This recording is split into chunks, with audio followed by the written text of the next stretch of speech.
Ау, алқам-салқам алып тау қойнауынан бас алған бөрі зары үзілер емес. Бұлыңғыр Алтайдың бұлазары.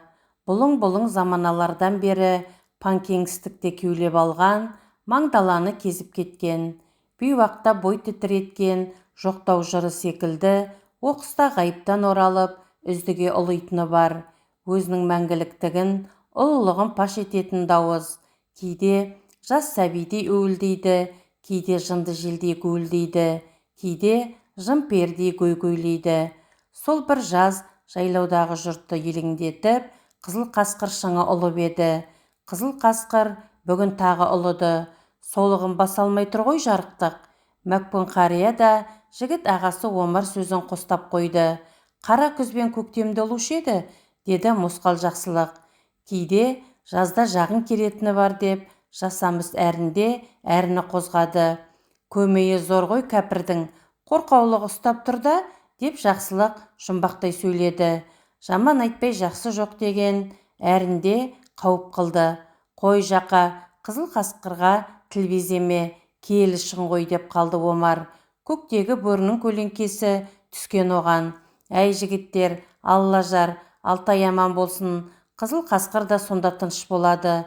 Тұғырында тек тұрады, 40 күн шілдеде қорқаулығы ұстамасын. Жалғыздықтан зар төккен болар, құсадан ұлыған шығар, әйтеуір пәле қалаға көрінбесін деп, Мәкпін қария сақалын сипады. Әрін жылқаға абай болайық, деді Омар. Әлгі құмаш қояншықты қыз бейіттен шақырыңдар. Кеше мамаш кеткен, құмаш та келіп қалар, бозбалалық ыстық суығыда басылған шығар десті әрін мен жақсылық. Қызыл қасқыр той кезінде тыныш болсын, деді Омар. Сәбең де аруақты адам ғой. Қызыл қасқыр соққысының келетінін сезіп тұрда. Қамшысы тиіп, сәулесі түскенде киелі шыңға. Осы кезде тыстан дүрілдеген көлік даусы естілді. Іле жүк машинасының салдыр-гүлдір дыбысы жақындап, жын қуғандай кеп тоқтады. Отырғандар, Арекеңнің жүрісі ғой, десіп, ауыздарын жиып алғанша, Аразғұлдың өзі де киіз үйдің есігінен көрінді. Ассалаумағалейкум, төрт көз түгел екен ғой, деп 40-қа иек артқан Аразғұл салдырлай кірді. Отырғандар ығысып төрден орын берісті. Иә, ойдағы ел жұрт аман ба? Деді Омар. Оларды кім алушы еді, жатыр ғой? Әлгі сәбеңді айтсаңшы, 3 күннен соң осында болады. Шұбар ағаштың жонына 30 үй тіктіріп, шаңдатып шабылып жатырмыз, Омар, деді Аразғұл есіне әлдене түсіп кеткендей. Әлгі 20 шақты бие дайын ба? Желі бауға аудың, жібек арқаны, су жаңа қайыс ноқталар алып келдім. О жағына қам жеме Ареке, бәрі де дайын. Ох, мен Жамал, тағы бір құйып жіберші, қаным кеуіп қалыпты. Әлгі күшала қосылған қымызыңнан құйсаңшы. Күшалалы қымыз ішсең, құлап қаларсың, көк ит аузыңды жалар, деп мен Жамал да шымшып, қағыта қалжыңдады. Әй Омар, мына мен сұлуыңа айтсаңшы, менің өзіме жеке құйып әкелсін. Сондық еңбегім де, бастықтығым да бар емес пе? Арзанғұл-ау, деп мен Жамал да құрдасы Аразғұлға Арзанғұл деп қалжыңдай жауап қайырды. Мен Жамал сыңғырлай күлді. Отырған жылқышылар да қарқ болысты. Аразғұл қызарақтап қалды.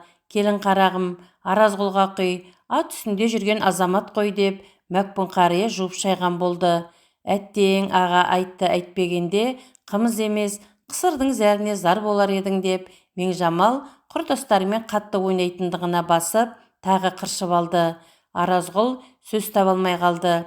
Әй Омеке, Омеке, деп мына Меңсұлудың жонынан таспа тілетін уақыт болыпты, әбден еркелетіп жіберіпсің, менің әйелім болғанда, деді. Саған мендей әйел қайдан бұйырсын, мұрынның қызы қол жаулыққа жүрмейді, деп мен Жамал да қайырып тастады. Бәсе, жеңгеміз-ай, деді әрінде разы қош болып. Әңгімені Аразғұл естімегенсіп, оқыс өзге сөзге ойысты. Омеке, деді ширыңқылау дауыспен, Шынарбозды ұстат, сәбеңнің тақымына тартамыз. Бұл бір күтпеген сөз еді. Күршім өңіріне қазақтың атақты жазушысы Сәбит Мұқанов келеді екен дегелі, Қалғұтының Шұбар ағаштай орта жайлауы жініккелі бір жеті болған. Ел дүрлігіп, ер түріліп жатқан, тіпті Алтайдың қара жалмен қыз бейіт Сарытау мен Бұланбай секілді қалың қарағайлы, салқын көлеңкелі жондарына шығандап кеткен 3000-дай жылқыны да орта жайлау, салқын шоқы мен қызыл кезең биіктеріне түсіртіп, биік-биік басына байырқалатқанды. Тап осыны сезгендей қызыл қасқыр шыңы да ұлый қалды ғой. Ал Аразғұлдың мына сөзі тіпті түрпідей. Кенет Омар, бұл кімнің ұсынысы? Деді жұлып алғандай. Менің ұсынысым, деді Аразғұл да айбарлана. Өзге жұрт сілтідей тынған. Сәбеңдей жазушының тақымына Шынарбоздан басқа жылқы тар келмейтін шығар, деп Омар Аразғұлға тесіле қарады. Тар келеді, деді Аразғұл да қасарса. Түсінікті. Ей, Омар, деп Аразғұл зілдене түсті. Кімнің ұсынысы екенінде шаруаң қайсы? Мен айттым, болды емес пе? Депең директор да біледі. Онда Шынарға қолқа салма. Күйлі жануар қадірлі қонақты аударып кетер. Мінезді жылқы, мінді мал. Жүген құрық тимегелі 3 жылдан асты. Асаусып кеткен. Басқа малды көрелік. Солай десіп қалды өзге жылқышыларда. Омар ағаныкі жөн, деді әрінде. Жоқ, деп барқ ете қалды Аразғұл. Ей, опырап мен бе, Омар ма? Оу, Ареке, деп даусын созған Мәкпін қария әңгімеге еріксіз араласты. Шынарбоз жүйрік жануар ғой. Қазақта жүйрікке қадірменді, қонақта қылықты ұрғашы да бұтартпаған. Ал сәбеңе ертең мінгізген соң оны бос жіберуге тура келеді. Күзде пышаққа ілінеді. Омар соны мегзеп отыр. Соғым мен сыйдың малы емес деп. Қария сөз сыңайын жұмсартты. Ей шал, сен жайыңа отыр. О жағын мен де білем. Кешше емеспіз деп Аразғұл бет қаратпас күйіне еніп, кәріне мініп алды. Қазыны кертіп жеген соң тілдерің шығайын деген екен. Бұл сапқоздың жылқысы, кімге мінгізем, кімге сыйға берем десе өзі біледі. Сыйытқа тартқалы жатқан жоқпыз ғой, қол тегізбейтін, тұлданға мал емес, сәбеңмен бірге үлкен кісі де кеп қалуы мүмкін деген сөз бар. Кім біледі? Сапқоздық емес, халықтікі. Омар тағы шабынан түртіп қалды. Ей, Омар, аузымды қышта берме. Сенің заң законшіл екенің мәлім. Баяғы қалжыр мен қалғытыны колхоз заманында басқарған Әбдіке Болатовтың түсін түстеп, жағын жоқтап, кедей көктеп отырмысың? Жоғыңда асырармын, деп зілдене зіркірей жөнелді Аразғұл. Ол заман өткен, қазір менің күнім. Әбдікенің айранға жаңа тойған кедей байғұс, бабыңды ептеп жүріп алдым тауып деген сайқымазақ өлеңіндегідей, сен мені мазақ қыла алмайсың, сен мені тақырға отырғыза алмайсың. Байқа, партия мен өзің білетін КГБ деген жер бар. Аразғұл отырған жылқышылардың аузын аштырып, жүректерін шайлықтырып тастағысы келді білем.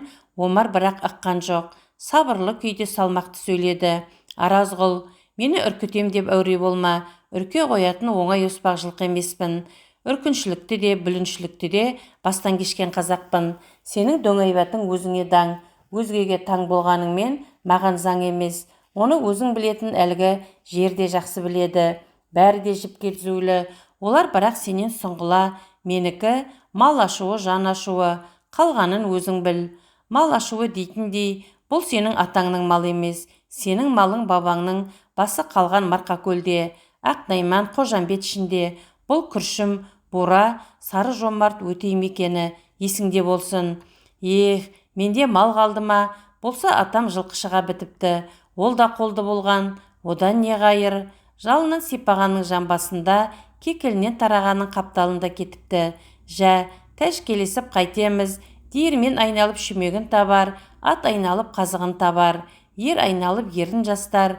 Ең көбі Шынарбоздың шылбырын ұстап қалармыз. Жігіттер, Аразғұлдың аласұрған жаны жай тапсын. Ауданмен облыс жақта жерге қарап қалмасын. Бір қылғұйрықты не тәйірі қадірлі қонақ үлкен кісі келе жатқанда деген Омардың сөз ләмінен кекесін білінді. Шынарбозды шынжырлап тұрып әкеп беріңдерші. Пәлі, мұның енді ердің сөзі. Ха-ха-ха. Аразғұл ақтарылған күй танытып айырлана күлді. Сен өстімесең Омар боламысың. Бап деме. Қазақтың ұлы жазушысының жамбасын бір тегіземіз де қоя береміз. Алатаудан Алтайға келе жатқан сәбеңнің алдында біздің де, басшылардың да мерейі бір өсіп қалсын. Жазушы атаулы күйде келіп жатқан жоқ. Біз атын естімесек, оларды көргеніміз бар ма? Бәрінен бұрын басшылар дән разы болса болды маған, үлкен кісі де келсе екен. Аразғұлай, бүлкілдеген көмейің белгілі болды. Мәкпін да Омардың ойын дөп басты. Көкейің үлкен кісі де ғой. Ендеше қошал, өмір бойы опырап боп өт деген өкімет жоқ. Бәлкім мен де, деп барып Аразғұл тоқтап қалды. Омар келер жылы Өскеменде үлкен той болады. Аламан бәйгеге Волга тігілетін көрінеді. Бүкіл Қазақстаннан жүйріктер келеді. Шынарбозды сонда сынарсың. Сенің бағыңды сонда көрермін. Бап шабама, бақ шабама. Бір Алла біледі. Алла емес адам біледі. Бәрін де партия біледі деп Аразғұл түзетіп қойды. Соның арқасы өстіп той-тойлап жүргеніміз. Омар үндемеді. Басқалар да ләмдеспеді.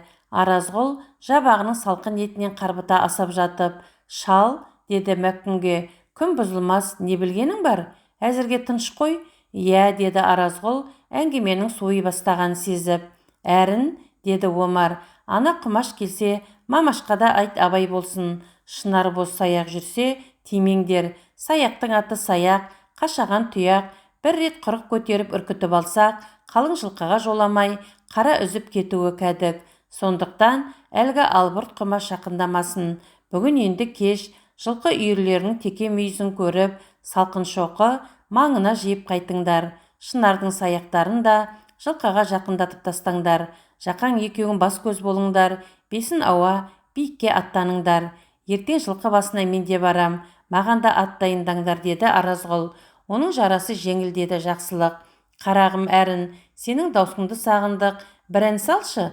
Жылқышылар ауылына ойдағы қалғытудан қымыз ішіп, демалып қайтам ғой деп келіп едім, деп Мәкпін қария керегеге қарай шалқайып отырды. Сал әніңді Әрін, жан жадырасын, деді Аразғұл лепіре. Ел сені әнші дейді ғой, ақын дейді. Айтшы кәне. Ағалар-ай, мақтауымды шұбар ағаштан асырып жібердіңіздер-ау. Маған енді Алматымен ән қайда, деп Әрін өкінішін сездіріп те алды. Жайбасардан бастайық. Әрін даусын қоңырлатып, домбыраны баяулатып әкетті. Көкте сыңар сырғадай жүзген күміс ай батып кеткен. Ол қызыл қасқырдың тас тұғырлы тұлғасын түнімен армансыз аймалаған еді. Ай нұрына малынған, ай нұрына балқыған алып шың балбырай иіп, баяғы бір бұла күйінде енді. Бұла күйінде булыға оянды. Шығыс өңір шаңы тартыпты, батыс өңір бұлыңғыр қалпы. Мамырлаған мұнарлы аспан төрінде шолпанғаны сөнбепті. Шың басында сәбидей шалықтай оянған қызыл қасқырды баяғы бір жалғыздық торыды. Торыққан тағы жарқыраған жалғыз жұлдызға мойнын созды. Арандай аузын ашты. Қорқау көмейінен күшті бір үн шықты. Бұл үн жоқтау үні еді. Ол әлденені жоқтай ұлыды. Өзіндей таңғы өл арада жалғыз қалып, жалғыз жарқыраған шолпанға мұңын шақты. Қызыл қасқыр шыңының қабағат даусын қамыс құлағы шалып қалған Шынарбоз елең етті. Тәні тіксініп қалды. Бөрі үні бойын мұздатып жіберді. Жүйрік жануар кісінеп қоя берді. Шың бірақ шылп еткен жоқ. Даусын маяша созды. Ау! Шығар күнге шекелей қараған Шынарбозда қайра кісінеді. Таңғы самалға танауын тосқан тарланның күмбірлеген үні алысқа кетті. Оның қоңыраулатқан даусы салқын шоқы биігімен қызыл кезең иіні арасында сыналаған шыңның зор үніндей. Күршім өңірінің шұбар ағаштай орта жайлауында жаңғырығып қалмады. Түнгі жұлдыздай көк төріне сіңіп кетті. Құлын күннен бойына сіңісті. Бөрі даусына тарлан бесті дегенмен іш алдырмады. Қабырғасын керегедей керді. Мойнын уықтай иді. Сұқ-сұрдай сүмбіл тартты. Шақпақтанған бұлшық еттерін бостастап, шекелеген қалпы дүрсілкінді. Сердей паң, сұлудай кербес тартты. Тұяғымен тас уаттар қуатты. Даланың құланындай, таудың тарпаңындай кемелді. 40 күн шілдеде қары кететін салқын шоқы биігінің сары күйігі тілін үйіріп, тісін майлаған тарлан осқырынып қойды. Шекелей қараған жануар алыстағы құзғындының қарлы шыңдарының тасасында нарттана толқыған күн табынан жанарын тайдырды. Өзі тұрған салқын шоқы биігінен бақан бойы төмен, бүйірдегі қызыл қасқыр шыңына шағыр көзін төңкерді. Қызыл қасқыр шыңы болса, бөріге тән ұлы бір ұлуын үзбепті. Қос құлағын қададай тіккен тарлан боз сонда ғана терең бір үрейге бой алдырды. Ет жүрегі бөрі үнінен дір етіп, құлағының төбінен суық тер бұрқ етіп, салқын бір сезім сырғақси аралап өтті. Жануарда болса, түйсіксіз, үркініш шүйдесінен шымырлатып, шаң қаппаған шашасына шейін толқындай соғып, өткенін сезінді. Шынар боз шыңғырлай кісінеп жіберді. Қызыл қасқыр да ұлуын үзбеді, солығын баспастан сыбызғыша созды. Баяғы бір ұяластарын жоқтағандай зарлана берді. Шың даусы шығар күнмен алысқа кетті. Бөрі даусы бесік жырындай, сәби өліндей бәсеңсімей ақ қойды. Бар дүние бұлқси түрбелді. Тарланның тұяқ жүрекшесі астында алтай күреңшесі толқыды. Қызыл қасқыр шыңы баяғы бір бұлың-бұлың бөрі күнгі биігінен үн қатты. Шығар күнге Шынар боз шекесінен қарады. Сұйқылтым жал құйрығын тау самалы тарады.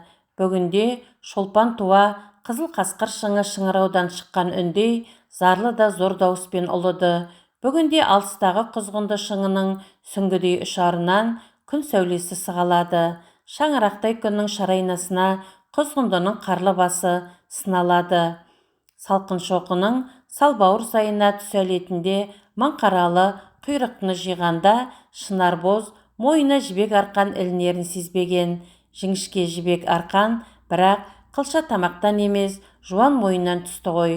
Қояншық құмаштың қият тастаған шалмасы кеуделей түскеннен де асаусып алған атпал жануар күш бермей кетті емес пе? Жібек арқанда ескіріп тозған ба, жануардың тұяқ астында үзіліп қалды. Қазір міне тайшын шатының қайқаңында тұр. Жұлдызбен жусап, аймен алағызып, желмен таң асып, тынығып та алған. Аламан шабысқа әзірақ. Тарлан таңда қанталап атты. Тарлан жануар да бір ұлы сүргін боларын бағамдады. Құлағына дүбір келді. Бесті жануар жер тарпыды. Тұяғы тасқа тиіп жанары жарқылық ақты. Шағыр көзін аударып еді. Биік таулар бұлың-бұлың ауды. Бора сағым ылым-жылым ақты. Жарық дүниеге жанары қарыққан жануар кісінеп те жіберді. Сол-ақ екен, түнгі салқында шыққа бөгіп, тыныштыққа тұнып тұрған терең шат тіксініп қалып, кенет жаңғырыға кісінеп қоя берді. Тайшынның қайқаңында саяқсыған сұлу бесті сілкініп-сілкініп салды. Қиялай түскен күн көзімен түгі қар басқан түлкідей қылтылдап, жоны тер өккен тоқымдай жылтылдап қоя берді. Суреттей мүсінін әсем бұрды. Қарсы қайқаңнан салт аттылар көрінді. Шынар боз құлағын қайшылап, қырындай желіп жөнелді. Салт аттылар да қос-қостан бөлініп қиялай шапты. Шынар боз да биік шоқыларды жондай желді. Қап, деді Омар, кеше Шынар боздың шамына тиіп ақ алған екенсіңдер. Өткен түн өзін жаратып шығыпты. Енді бұғалдырық тастау оңай болмас. Кеше сен әдейі жылқыға бармай қалдың, деді Аразғұл. Ұстай алмасын, әйтпесе ұстап бермеңдер дегенсің ғой. Болмаса, бір қылғұйрықты тақынға тарту әрін мен Мамаш Құмашқа сөз беді. Ей, Аразғұл, өзің бардың өзің көрдің емес пе? Әлде сау-соқыр ма едің? Ал мен бармасам Шынар боздың шылбырға ілінгенін көргім келмегеннен үйде Мәкпін қарттай қонағым болды. Әне айттым ғой, сенің ойың бұзық. Қайтсең де мені жерге қарату. Мені емес, бүкіл елді. Жоқ, басшыларды масқара қылу ойлағаның. Барып тұрған сұмсың, Омар. Мына ісің жаудың ісі. Әй, Аразғұл, не десең о де. Жануарды саған жау ғой, бәрі саған жау. Барып тұрған әпербақаның өзі екенсің. Омар Шынар қолға түсті. Түспесе ісім сенімен. Түбіңді қазып, әлгі жер арқылы қаздырып, көресіңді көрсетермін. Дайын бол. Шу, жануар, шу, деп шаба жөнелді. Осы кезде қапталдаса берген әрін. Омар аға, орағытпасақ болмаз. Кешегідей төте салсақ, Шынар боз шалдырар емес. Жоталай келіп, алыстан айқұлағын ғана көрсетер түрі бар. Биік жондармен қарауылдай шауып сай-салаға жолағысы жоқ, деді шоқыта түсіп. Жақсылықтар қалай құлады? Қиялап кетті. Мамам ше? Алдын орамақ. Сен Мамашқа қосыл, мен Аразғұлбен ерейін. Ол бәрібір сөз ұқпас. Біз соңынан салайық. Сендер Қаражалға қарай жібермеңдер. Қарағайлы өңірге тұяқ түйсе, онда айырылғанымыз. Ерен жүйрік ақ екен. Бар міні, лақпа қашаған. Жүйрікте бірақ мін болады ғой, мынанікі де сол. Кеше қосар атпен жеткізбеді ғой жануар, естекен хайуан. Үнемі қарауыл салып, жел жағымызда алдыда отырды. Хас жүйріктігінің сыртында құмай қашағанның әдеті ғой, бағанағы байлаумен дөңгелек сазға қарай қақпайлаңдар. Жақаң мен құмашта біледі, олардың қиялағаны да жөн, ал жол болсын. Әумин деді, әрін қиыстай беріп. Омар да Аразғұлдың соңынан салды. Асындағы бедеу көк биеге қамшы басты. Шынарбоздың шашасын шалмақ шабыс ұзаққа созылды. Бітеу тұйық, дөңгелек саздың бүйің сайына тықсырып келгенімен, жаны қысылған жануар жалама теріскейге тұяғын тік салып, сытылып ақ кетті. Күн түстен ауды. Қызыл кезең жалындағы көне көш жолы, қазіргі жау жолы атанған тарсоқпақ та жануарды құтқарып жіберді. Жүйрік жануарды табиғаттың өзі де құтқаруға көмектескендей еді. Жанкешті жануар құлама қияда көк жасанға құйрығымен отыра қалып, алдыңғы екі аяғын тіреу қылып, адамша сырғанап кетті. Қашағанның бұл қылығына жай адам түгілі, жылқышылардың өзі таңғалысты. Тфу деп жіберді жақсылық, мына патшағарға дауа жоқ екен. Алдартынан келіп қалған ек, қияда бұлай амалдайды деп кім ойлаған деді, әрінде аңтарылып. Шалма лақтырмадыңдар ма? Деді Аразғұл. Бұғалық лақтырар жерге жақындатты ма әкеңнің деп құмашта боқтап жіберді. Жылқы адам тектес, жаны қызылса, адам мен аң жүрген жерден жүре береді. Ондайын білсең, ертерек қамшы сатпадың ба? Деп Аразғұл Омарға тап берді. Әй, бір мағың бүгілі ғой, бәрібір ұстатпай қоймаймын, жөнеліңдер түге. Ол екілене дауыс көтерді. Қоғын қайыра жалғасты. Лақпа қашаған қызыл кезең иіннің жаламалы теріскей қабырғасынан сырғанай түсіп, қырық ошаққа қарай бауырлай бет қойды. Епті де есті жүйрік ебін тауып кетті. Қуғыншылар да қызыл кезеңнің үстіндегі жау жолынан қашағандай тік түсе алмай, амалсыз алдыға озып барып, майтерекке салбыраған салмадан қиялай құлады. Ендігі алған биігі қызыл қасқыр. Қызыл қасқыр да аңқылдаған саумал-самалымен қарсы алды. Марқа көл мен Майқапшағай өңірінен қуалай соққан қоңыр жел қызыл қасқыр шыңын маңдайынан сипап тұр екен. Салқын шоқы мен қызыл кезеңнің арасындағы қысаң аңғарға табиғаттың өзі жоңған сынадай қоя салған қызыл қасқыр шыңы қарасұр келген шыны жартас еді. Шыны шыңның тап төбесі ат арқандай алаңқай, ал сол алаңқай теріскей қапталына қарай ту биенің сауырындай жазылып, күреңше шөбі жүзін жасырып, тоғыз бастау ойымен құйылысып кететін. Шыңның күнгейі биіктігі 100 құлаштай тіптік, тау теке де тайып кетер, тау қыранда ұя сала алмас жып-жылмағай жалама жартасты. Қашағанға айналған жүйрік Шынарбоз тап осы шың басына шығып, шашасын күреңшемен тарап, бір сәт байырқа тапқан. Күн ұлы бесінен ауған, аусыл уақ еді. Тәңірі қолдады деді ақтер-көктер болған әрін Омар мен Аразғұл жеткенде. Енді қайтер екен? Ей, Омар, Аразғұл зілдене қарады. Айтарыңды қазір айтып қал. Мына қашаған тағы сытылып кетпей тұрғанда, шың басынан тайқып кетер тұс бар ма? Жақсылықты бір жігітпен жіберейік. Құтылар жер қалдырдық ба? Өзің бас болып тұрсын ғой. Ат арқандай ғана жер, алақандай жерде ұстай алмасақ, өз обалымыз өзімізге. Жарайды, жануарда байқастап тұр ғой, енді құтылмасын сезеді. Өзі де бір өкпесі жоқ, өлекшін екен. Жігіттер, құрық көтермеңдер, сойыл тегізбеңдер, бұғалықта жетер. Мойында кешегі арқаның үзігі де жүр, деді Омар. Жылқышылар жартайдай иіле қоршап, әрін мен құмаш, шалма мен бұғалықтарын ыңғайлай ұстап, бәрі де ат үстінде жақындай бастады.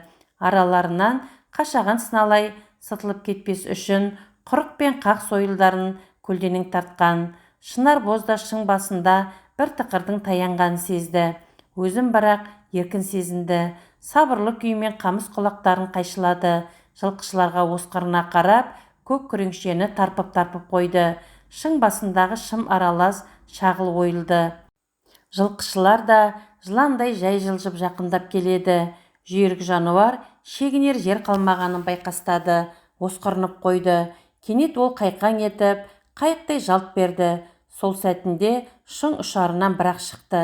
Қызыл қасқыр ернеуінде бір сәт қалт тоқтады. Құлаштай боп үзілген жібек арқан қалдығы салбырап, мойнын әсем бұрып, жылқышыларға шағыр көздерін төңкерді. Отты жанарлары лап еткен шырпыдай жарқ-жұрқ етті. Ол оқыс осқырынып қалды да шың ұшарынан бір-ақ қарғыды. Қарғи қалықтап бара жатып, ақырғы рет құлшына кісінеді.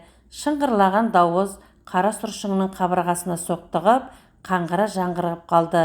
Қап қашаған немай, ноқта тегізбей қамшы тегізбей кетті-ау, деді Аразғұл. Оның сөзін бірақ ешкім естімегендей елемеді. Үнсіз келіп, шың басынан төменге ентеледі. Төменде түпсіз шыңырау көк мұнар сүлеленеді. Қырандай қалықтаған құмай жүйрік ғайып бопты. Жартасты жүзін құбылаға бұрған қайран қызыл қасқыр қаңқиған қалпы. Бағзы бөрінің бұла зары бүгінде үзілген емес. Қызыл қасқыр бабаларымыз бөрі төтеміне табынған заманнан келе жатқан Алтай өңіріндегі шың атауы. 30-шы жылдары қызыл белсенділер оның атауынан шошынып, қызыл сораң ататып жіберген. Ал 1962 жылы жазда жазушы Сәбит Мұқанов пен ақын Қалижанбек Қожин Алтайға қонаққа келгенде Күршім ауданының Шұбарағаш жайлауында үлкен той болып, шыңды Сәбит шыңы деп атаған.